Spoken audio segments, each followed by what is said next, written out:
l'industrie pharmaceutique voit ses bénéfices chuter et l'emploi paie un lourd tribut dans tous les pays développés. L'annonce du plan de restructuration de Sanofi en Europe traduit des pressions croissantes sur la rentabilité des géants du secteur qui traversent une période délicate après une décennie dorée. Sur les 9 premiers mois de l'année, 4 des 6 plus grands laboratoires mondiaux ont affiché un recul de leur chiffre d'affaires. Moins 11% pour Pfizer, moins 4% pour Novartis et GSK, moins 1% pour Merck. Sanofi et le groupe suisse Roche sont les seuls à s'être maintenus, avec une progression de respectivement plus 6% et plus 7%. Eux aussi, toutefois, ont vu leurs bénéfices reculer. 2012 marque ainsi un tournant pour les géants du secteur, habitués à une rentabilité élevée et une croissance soutenue de leur activité. L'industrie pharmaceutique reste le pré carré des pays développés, qui concentrent toujours l'essentiel des laboratoires et des centres de recherche et développement.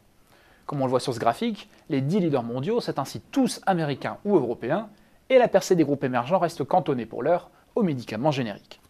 Parmi les principaux groupes émergents, on compte l'israélien Teva, leader mondial du générique, mais aussi ses concurrents indiens, Lupin, Dr Reddy's, Cipla ou Ranbaxy. L'Europe se maintient, notamment le Royaume-Uni, l'Allemagne, la Suisse et bien entendu la France. Au cours de la dernière décennie, c'est pourtant l'Irlande et sa fiscalité très avantageuse qui ont connu la plus forte progression de leur industrie pharmaceutique, avec la présence sur place de tous les plus grands laboratoires internationaux, notamment américains. Ces pays sont pourtant touchés de plein fouet par les plans de restructuration de l'industrie pharmaceutique.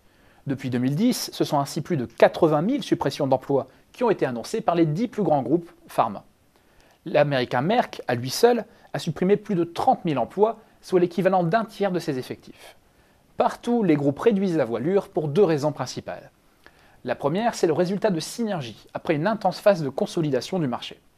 La seconde, c'est une refonte des activités de recherche et développement, alors que la recherche des grands laboratoires n'a probablement jamais été aussi improductive. La rentabilité des groupes est en effet prise en étau.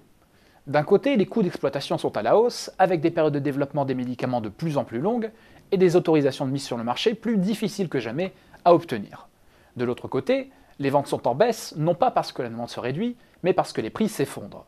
Les dépenses de santé sont la cible des gouvernements, les médicaments génériques moins chers sont mieux acceptés, et de nombreux blockbusters, ces médicaments stars sur lesquels les groupes se sont longtemps appuyés, ont vu leur brevet expirer. Tout cela conduit à la baisse de la rentabilité des laboratoires et aux coupes sombres dans les effectifs auxquels on assiste.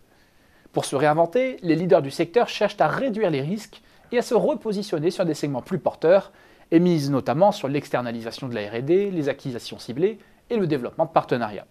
L'innovation et la R&D en interne, elles, font les frais de ce redéploiement.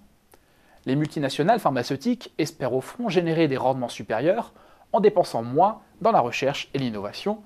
Elles s'administrent ainsi un bien étrange remède.